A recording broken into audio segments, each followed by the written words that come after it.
I'm not a zombiephile. I have a complicated relationship with zombies. They're dangerous, but I love their smile. She was comfortable in death. She never chose to be awake and have to leave the grave, craving flesh, seen as an abomination. Just like how I never chose to be accused of awful crimes and get taken to spend my teenage years locked up on some bullshit allegations. She spent years on the ground, just rotting there in her grave, while I was locked down on the ward and got forgotten as I age. The scent of grave soil clings to her skin and her necrotic face, just like the grime from the cells that coats me like a trodden stain. Her milky eyes, no rotten flesh, formaldehyde, no scent of death. Her tilted spine, her knock-kneed legs, they look so fine to a mindless wreck. She knows what it's like making strangers jet on sight, and when the tough guys wanna try test, we're quite alike in the lives that we led, just trying to survive it despite all the mess. She ain't never been afraid of ever being labelled a freak, but whenever people have evacuated all of the places she creeps, and you will never see her phased by the way she's perceived, because she don't feel out of place unless she's waiting to leave. She's got that undead beauty, the kind that don't need no approval. She can go anywhere she likes without ever having any scruples. She couldn't care any less if people think that she's unusual, cause if anyone don't like her then the feelings are mutual.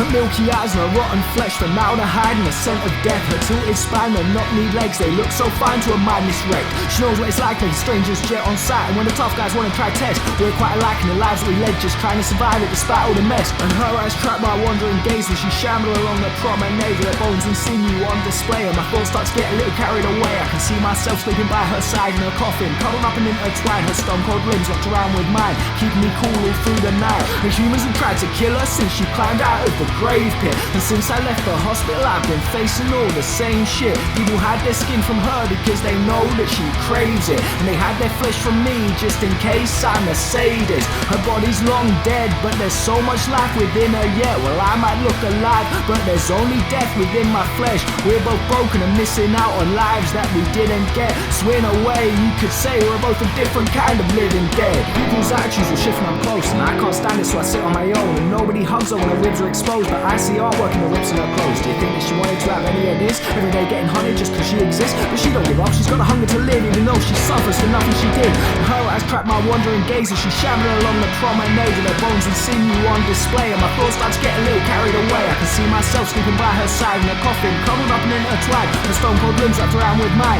keeping me cool all through the night. Her milky eyes and her rotten flesh, formaldehyde and the scent of death. Her tilted spine, her knock-kneed legs, they look so fine to a mindless wreck. She knows what it's like making strangers jet on sight, and when the tough guys wanna try test, we're quite alike in the lives we led, just trying to survive it despite all the mess.